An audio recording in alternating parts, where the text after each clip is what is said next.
금년 1월 바이든 대통령이 취임하면서 첫 번째 정책을 발표했습니다. 그 민주주의 그리고 미국의 재건, 통합 그리고 갈라져 있는 백성들의 마음을 치유하는 일에 앞으로 임기 동안에 힘쓰겠습니다. 그게 이제 취임 연설의 핵심 주제였어요. 2017년 문재인 대통령이 취임하면서 취임사의 핵심은 기회는 평등, 과정은 공정, 결과는 정의로울 것을 강조했습니다. 2000년 전에 예수님이 공생애를 시작하시면서 첫 번째 하셨던 말씀 무엇일까요? 마태복음 4장 17절 보면 회개하라, 천국이 가까이 왔느니라. 이게 예수님이 공생애를 공식적으로 첫 번째 발표하신 선포의 말씀이었어요. 다시 바이든 대통령으로 돌아가 봅니다.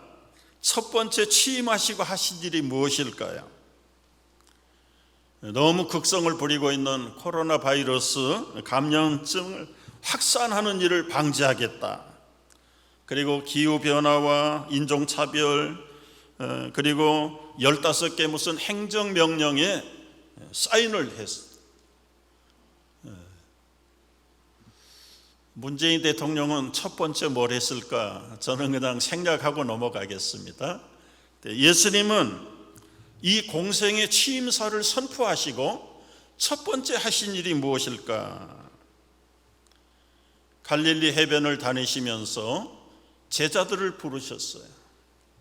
첫 번째로 베드로 그리고 그의 형제 요한을 불렀어요. 그리고 조금 나가다가 야고보와 그리고 안드레를 불렀어요.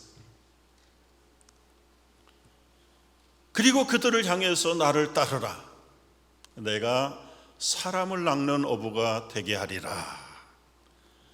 물고기 잡는 것이 본업이었던 그 어부들을 불러서 내가 이제는 사람을 낚는 어부로 만들어 주겠다.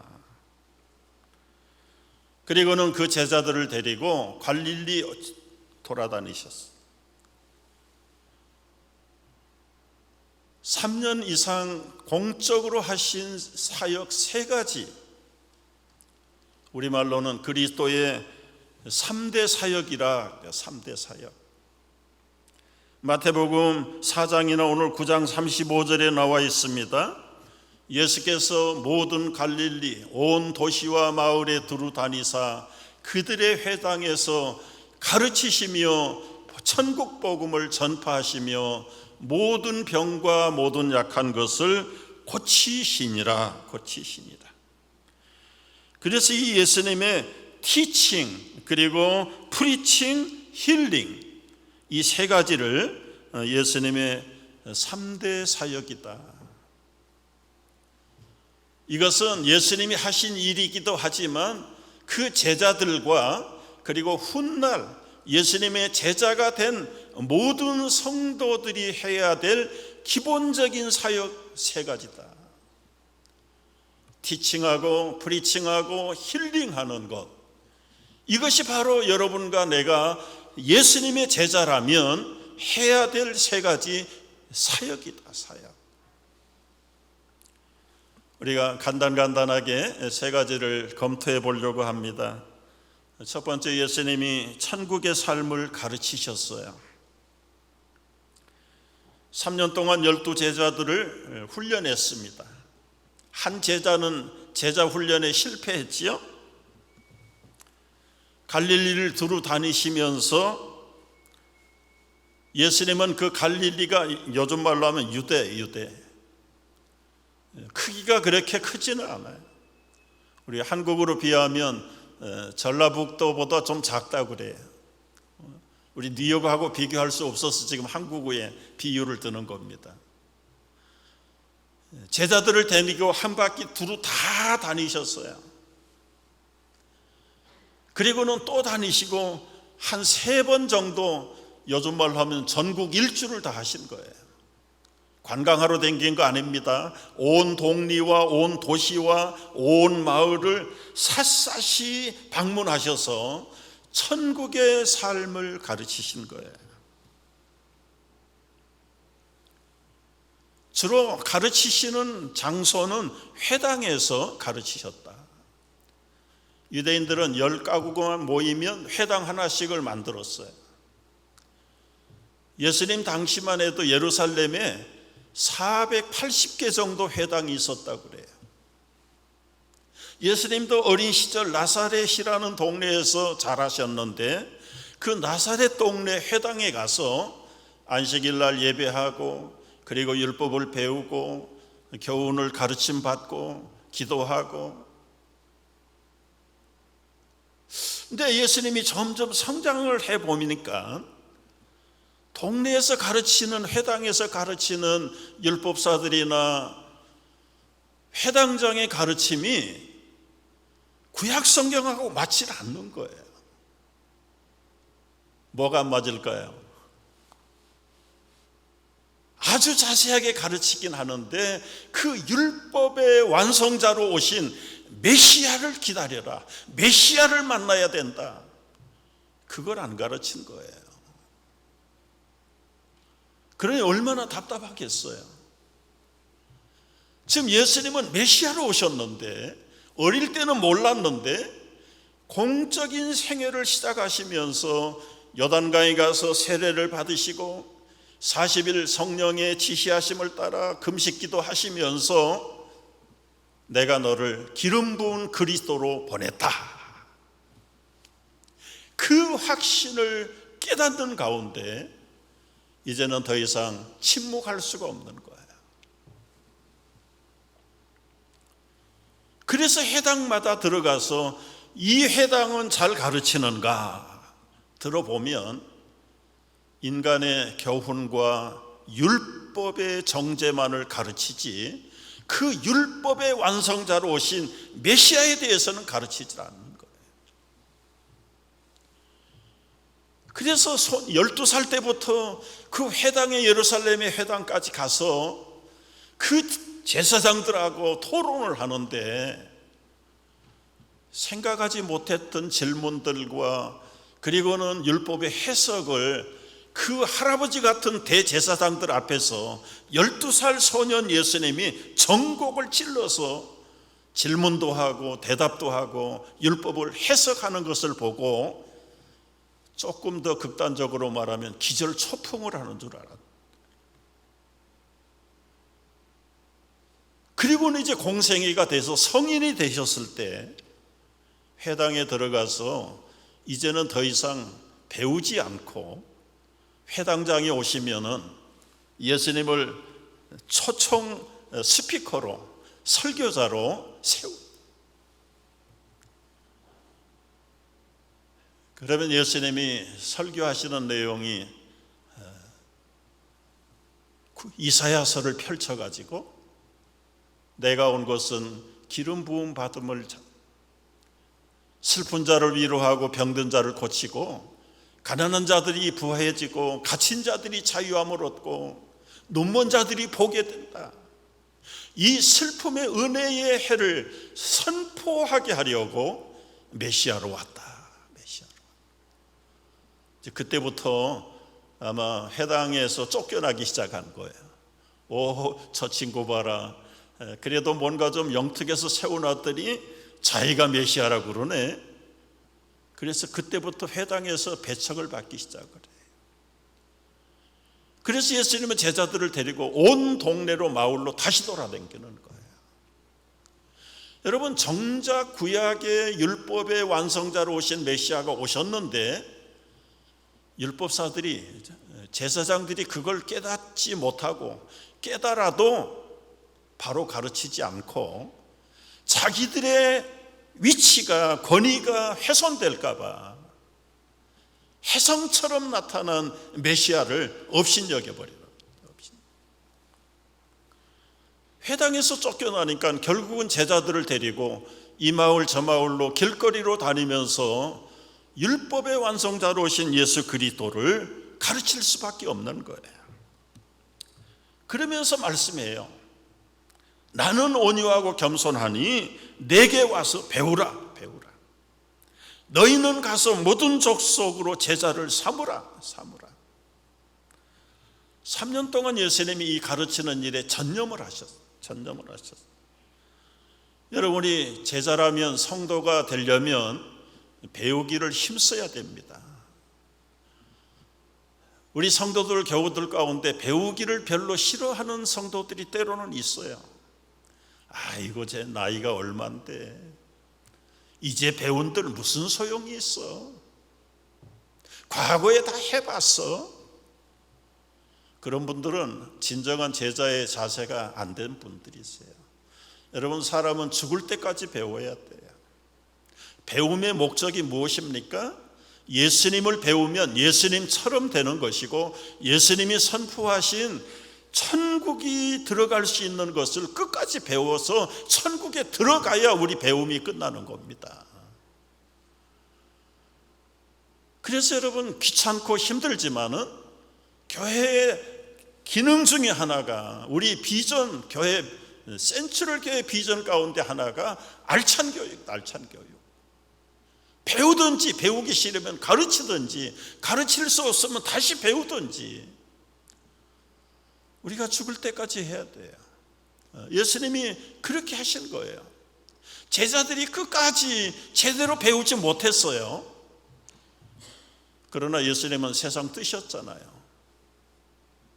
너무 안타까워서 다 멀리 도망간 제자들, 그 제자들이 안타까워서 예수님은 죽으시고 부활하시고 하늘에 가셔서 성령님을 교사로 보내가지고 흩어졌던 제자들을 다시 가르치고 그들의 심령에 불을 붙여가지고 그들이 배운 것을 이제는 다른 사람에게 가르칠 수 있도록. 여러분, 이것이 배움의 특권이에요.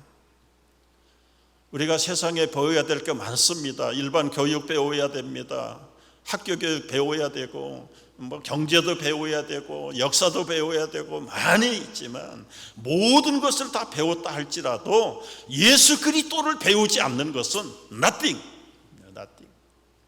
오히려 그것이 그 인생을 망가뜨리는. 여러분, 사실 그래요. 차라리 인류대학, 미안해요, 인류대학 못 가고 병들어서 죽게 돼가지고 예수님을 배웠다, 그 편하고, 예수님 모르고 승승장구해가지고 꼭대기까지 올라가는데 아무 일 없이 출세하다가 성공하다가 죽었는데 예수는 없어요. 그러면 세상에서는 성공했다고 볼지 모르지만 하나님 나라에 볼 때는 천국 못 가. 천국 못 가면 지옥 가는 거예요. 지옥 가는 거예요. 여러분, 제가 극단적으로 말씀드려서 안 됐어요. 그러나 우리가 핵심을 이해하십시다.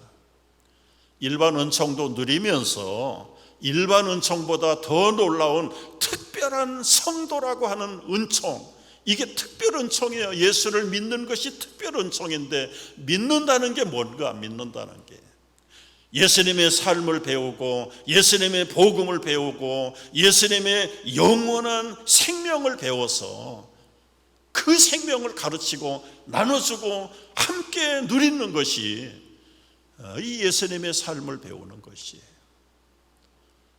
여러분, 제대로 배워야 됩니다. 잘못 배우면 휴머니즘만 배워요. 예수님 얼마나 가난한 자, 병든 자 불쌍히 여기고 고쳐주고 휴머니즘을 베풀었냐. 그 천국의 영생, 지옥의 무서운 것에 대해서는 관심이 없어요. 오늘날 교회 안에서도 예수님의 제자가 아니라 휴머니스트들이 얼마나 많은지 몰라. 여러분, 휴머니즘 가지고 구원받는 거 아닙니다. 복음이 구원할 줄로 믿으시기 바랍니다.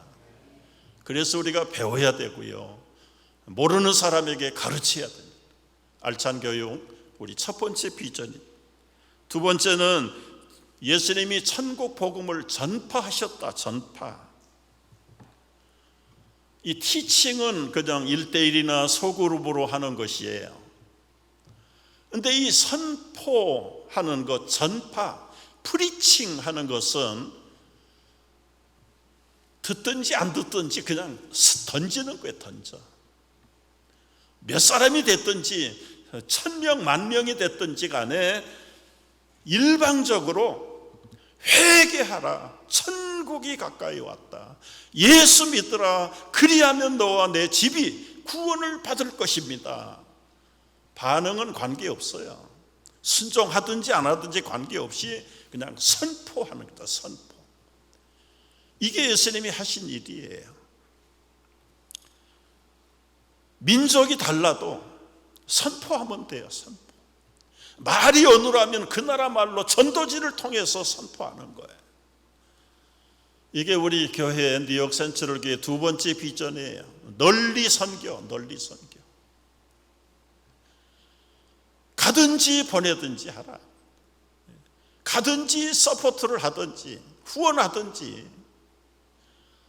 가서 뭘 할 겁니까? 선교사가 가서 복음 전파하는 거죠. 듣든지 안 듣든지 가르치는 거예요. 우리 교회 기능이고 성도가 해야 될 거예요. 우리가 일선에 못 가면 그 일선에 보낸 선교사를 재정적으로 기도로 후원하는 선교사라도 돼야 돼요.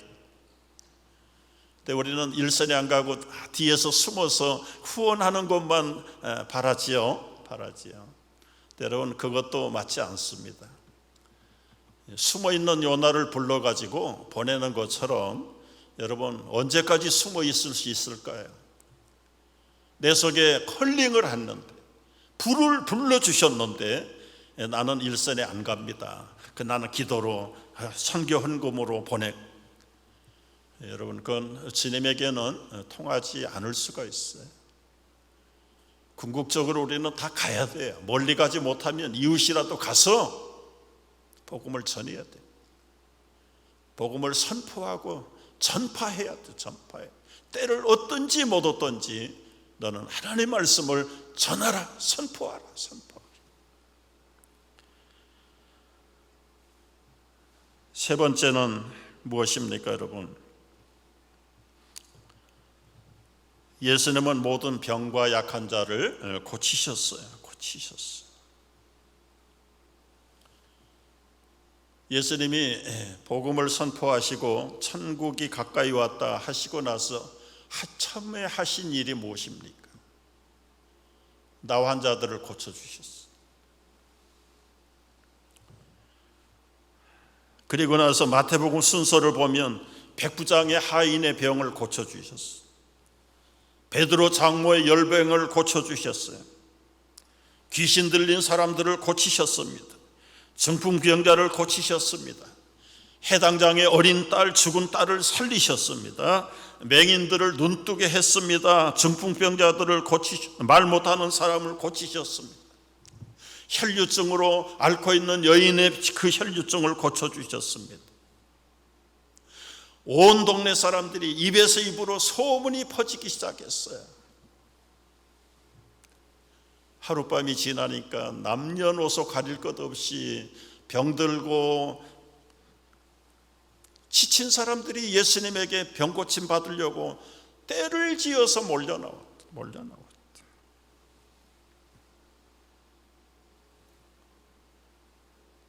여러분, 예수님 가르쳐 주시죠. 배고픈 사람들에게 떡을 주시고, 이 예수님의 약한 자, 병든 자들 고치시는 거, 우리 뉴욕 센트럴 교회 비전 세 번째예요. 고루봉사. 서빙하든지 헬핑하든지 나누든지 섬기든지,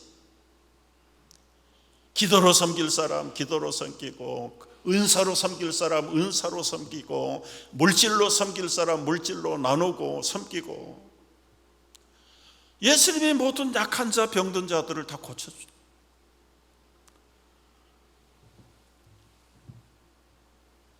요세푸스라고 하는 그 당시의 일반 역사가의 기록에 보면 그 갈릴리 지역이 동네가 204개 동네 마을이 있었다고. 예수님은 이 갈릴리 전역을 다 댕기셨어요. 3번 댕겼다고 그러잖아요. 3년 동안에 3번이면 1년에 한 번 꼴로 댕기신 거지. 하루에 한 2동네, 3동네를 걸어 댕기는 걸로 하면은 한 3개월 정도 걸린다고. 한 바퀴 도는데. 동네마다, 여러분 그때는 식민지 시대예요. 가난하고 착취당하고 자유를 잃어버리고 주권을 잃어버리고 소망 없이 살아가는, 경제적으로 배고프니까 질병이 일어납니다. 문화시설이 낙후되니까 위생이 나빠서 병이 퍼집니다. 약이, 의사가 감당을 하지 못해. 그 예수님이 그 동네 댕기면서 각색병자들과 귀신 들린 자들과 선천적인 장애인들을 고쳐주셨어요.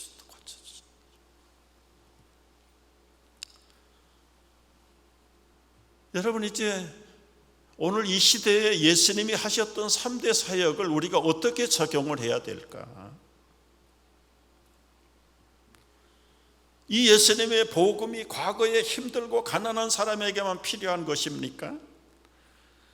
목사님, 오늘 미국처럼 세계 1등 국가에 무슨 복음이 필요해요? 병들면 병원 가잖아요. 보험이 있잖아요. 국가가 다 혜택을 주지 않습니까? 경제적으로, 교육적으로 여러 가지 많은 인간의 삶의 질이 세계에서 1등 국가인 미국을 따라올 나라가 없어요. 우리가 그 현장에 사는데 상대적으로 이런 현대인들, 미국인들에게 무슨 복음이 필요하게? 그러나 여러분 보십시오. 초과학 시대에 살아요. 달나라는 이제 갈 가치가 없어서 달나라는 아예 시도도 안 해요. 달나라보다 훨씬 먼 화성을 지금 두드리고 있잖아요. 미국만 두드린 게 아니라 이제 중국도 화성에 착륙을 했잖아요. 앞으로는 화성보다 더 먼 금성도 간대요. 금성.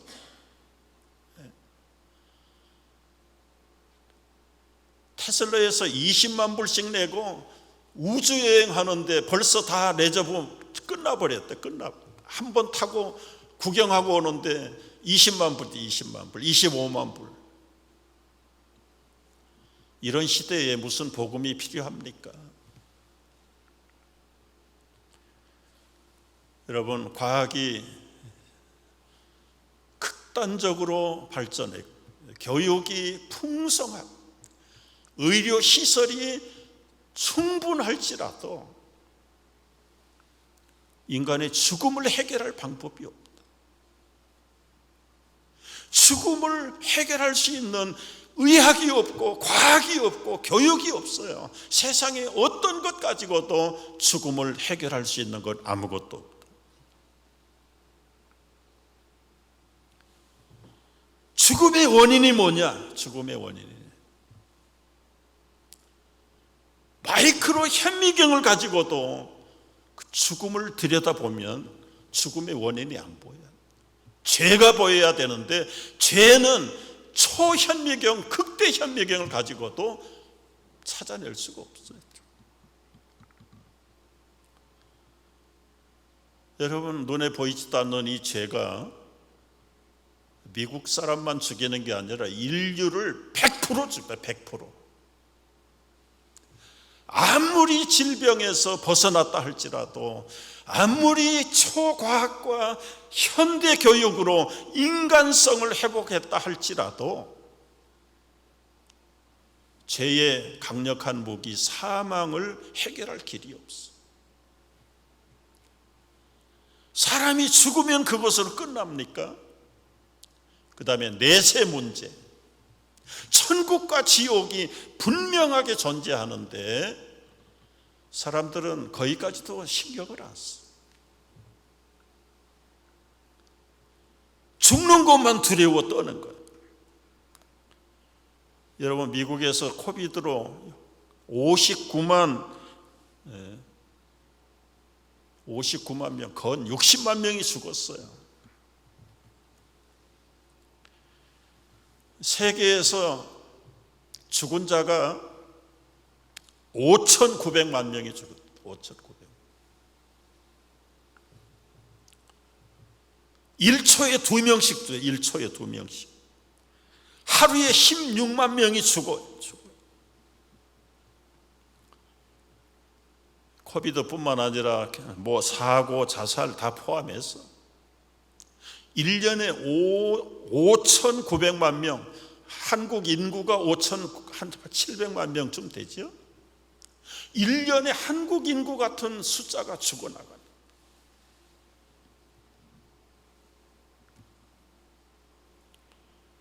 일초에 2명, 하루에 16만 명, 1년에 5,900만 명이 죽어요. 여러분, 겁을 주려고 이런 통계를 발표하는 게 아니라 우리가 죽음 얘기하면 꼭 다른 사람 얘기하는 것 같아요. 이 말하고 있는 김 목사도 저는 안 죽을 사람처럼 느껴져요.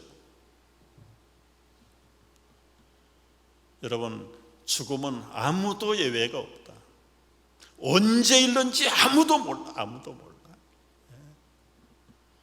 멀쩡하게 여기 앉아서 설교 듣고 올라오다가 잠깐 미끄러졌는데 지금도 여러분 이 글씨가 안 보입니다. 사실은 자꾸 이 따블로 보여가지고 눈 정도 다치는 게 중요한 게 아니라 죽음이 마치 그렇게 올 거라고요. 여러분도 나도 아무도 죽음은 나에게는 해당되지 않는 것처럼 생각되지만 1초 앞에 어떤 일이 일어날는지 모르는, 분명하게 시간은 문제가 길든지 짧든지 여러분도 죽고 나도 죽는다. 모두가 죽는다. 우리 이웃들이 지금 죽어가고 있다.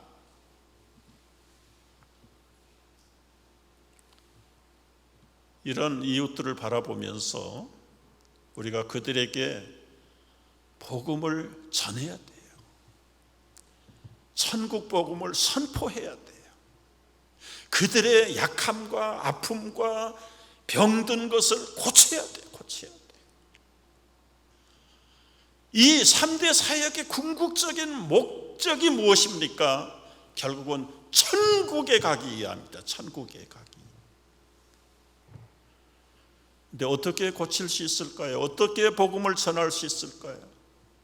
복음 얘기하면 아마 다음부터는 빠질 사람도 있을 거예요. 이제 의무적으로 우리 바울 전도회가 앞장서 가지고 오늘 나오신 분은 한 분도 집에 못 갑니다. 다 나갑시다. 그러면 아마 슬슬 도망가고 그 다음 주부터는 교회도 안 나올걸요. 전도는 저도 부담스러워 사실은. 그래서 부담스럽다고 안전하면 지금 미국의 선교사가 줄어들고 있잖아요. 한국의 선교사들 줄어드는데 거기다가 코비드로 다 불러들여가지고 지금 15,000명이 지금 한국에 들어와 있어요. 27,000명, 6,000명 되는 선교사 중에 절반 이상이 지금 한국에 다 들어와 있다. 미국 선교사도 마찬가지겠죠. 제3세계 선교지 있는 백성들은 선교를 들을 기회가 없는 거예요. 복음을 들을 기회가 잃어버려요. 그러면 여기 있는 사람들이라도 전도를 하고 선교를 해야 되는데, 저도 그렇지만은 여기서 설교만 할 게 아니라 길거리에 나가서 전도를 해야 되는데 못하는 참 나의 제안을 보면서도 안타까워하지만은, 비행기 타고 땅 끝에 가서 복음 전하는 선교사들이 뉴욕에 오면 선교 안 할, 언제라도 때를 얻든지 못 얻든지 우리가 선교사만 전도하는 게 아니라 그리스도의 제자라면, 천국의 백성이라면 이 생명의 복음을 전해야 되는데 전할 생각을 안. 이유는 지난번에 또 말씀드렸어요.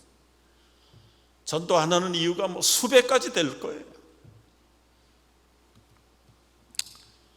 요약을 해보면 예수님의 마음이 없기 때문에 전도를 안 하는 겁니다. 36절 말씀을 보십시오. 무리를 보시고 불쌍히 여기시니 이는 그들이 목자 없는 양과 같이 고생하며 기진함이라. 옛날에 배고프고 병들고 가난한 백성들만 기진하고 고생하고 있습니까? 현대인들도 마찬가지예요. 목자 없는 길을 잃어버린 양과 같이 먹을 건 풍족한데 교육도 많이 받았는데 좋은 시설과 환경에서 살아가는데 병들면 병원 가서 고치는데 그들의 인생이 어디로 가야 될지 모르는 거예요. 왜 사는지, 삶의 목적과 의미가 무엇인지, 죽은 다음에는 어떻게 되는 건지 몰라요. 그러니까 겉으로는 해피하지만 속으로는 계속해서 공허하고 허무하고 불안하고 미래에 길이 보이지 않는데, 여러분, 이런 현대인들, 우리 이웃들을 예수님처럼 어떻게 복음을 전할 수 있을까요? 복음 전하기 전에 어떤 테크닉이 문제가 아니고 방법론이 문제가 아니라 가장 핵심적인 것은 그 사람들을 볼 때 불쌍히 여기는 마음. 옛날 성경에는 민망히 여겼다. 민망히 여겼다. 이 불쌍히 여긴다는 말은 창자가 끊어지는 그런 느낌. 옛날 유대인들은 모든 인격과 생명이 창자에 있다고 생각을 했대요. 그래서 안 믿고 지옥 갈 사람들을 볼 때 예수님이 창자가 끊어지는 그 아픔, 심파티.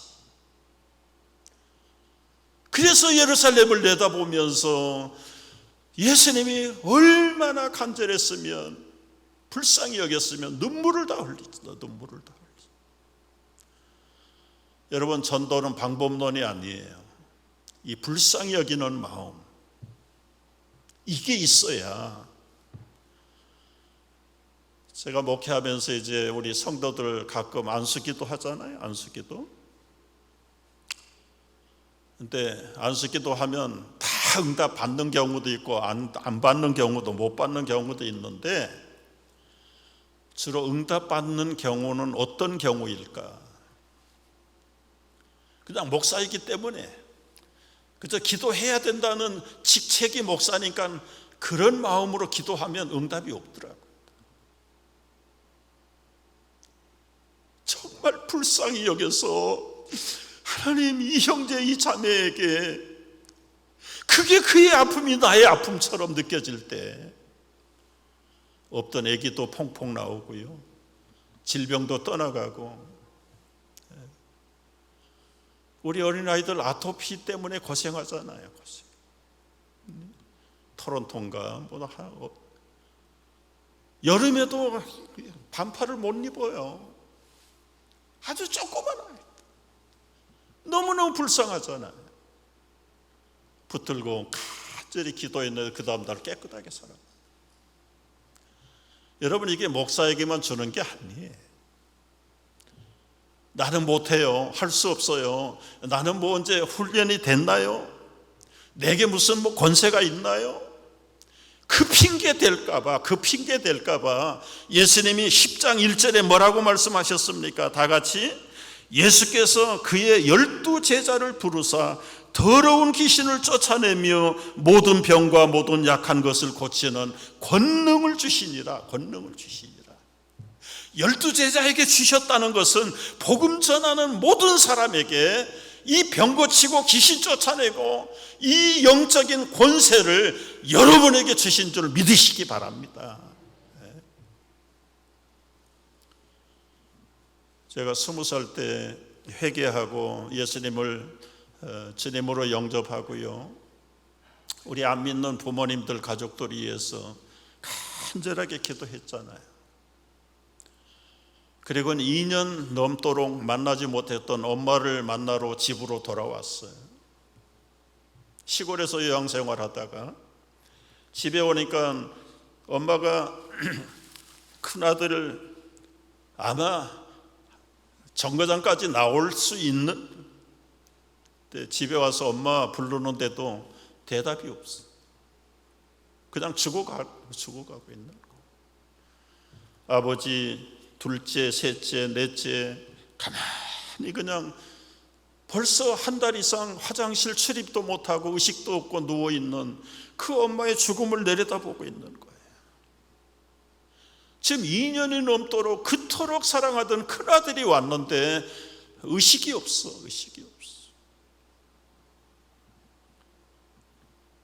제가 엄마 손을 붙잡고 염려하지 마세요. 기도해요. 제가 기도할게요. 그리고 기도를 했어요. 얼마를 했는지 모르겠어요.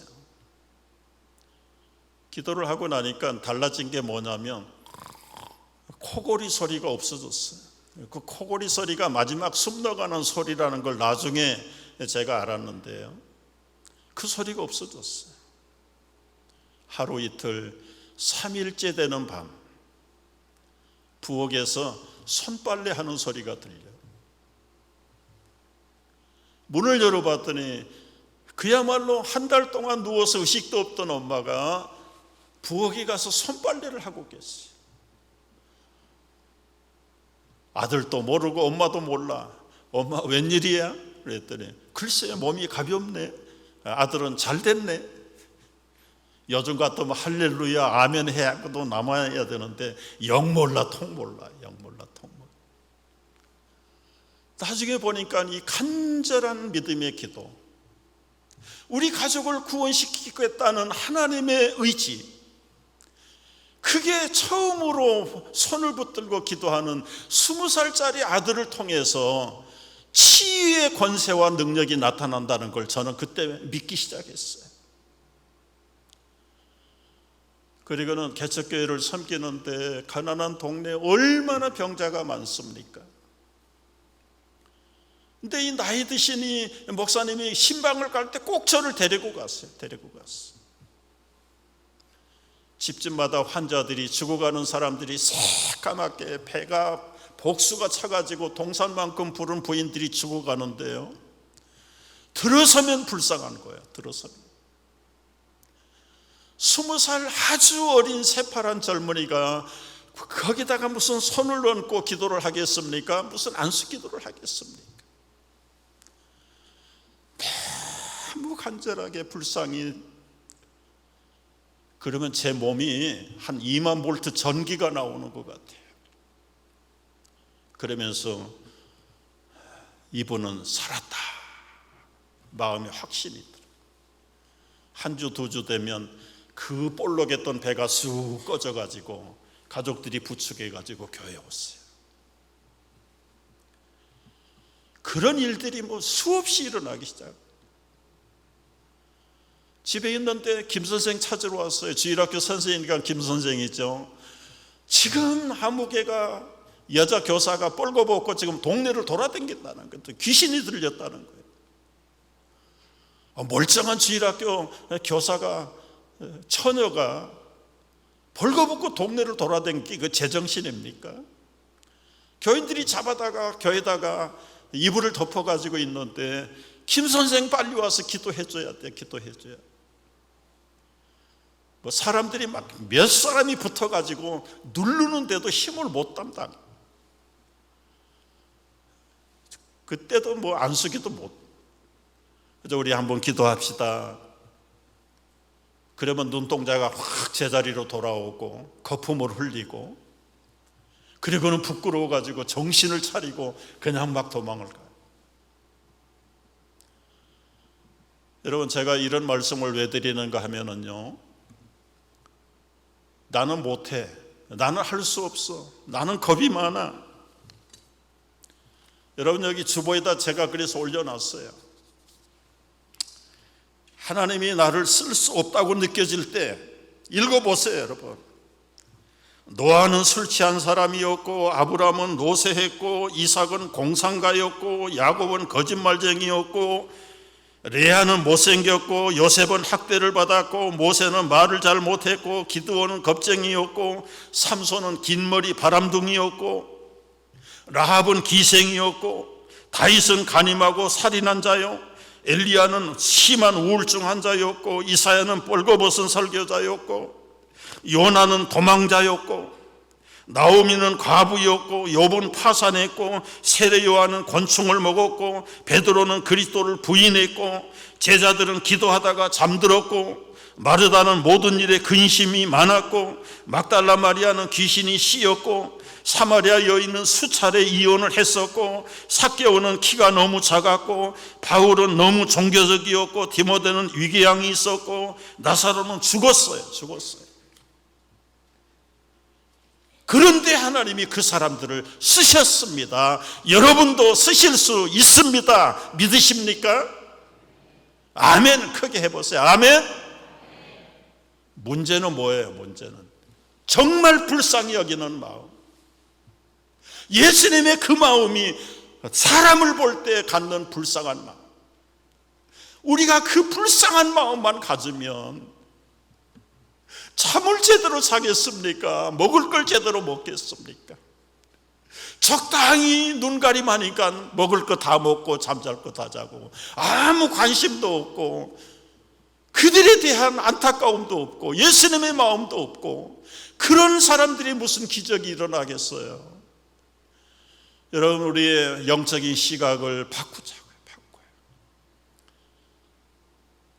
다른 사람 추수꾼 기다리지 말고, 전도자 기다리지 말고,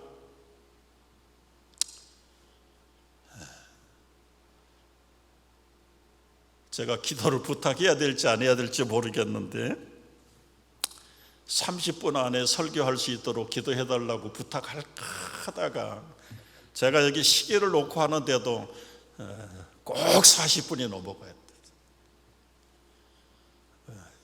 기도 응답 안 들어도 좋다. 이 말은 또 안 할 수 없다. 여러분, 1200년대에요. 그 유명한 징기스칸의 아들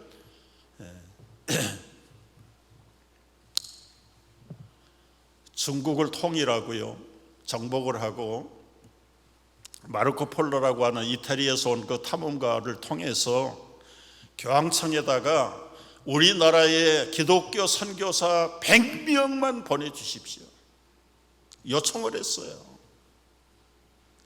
그런데 이 교황청이 차일피일 100명의 선교사를 지금 중국의 몽고에 보내달라고 그러는데 교황이 딴짓하는 거예요. 딴짓해.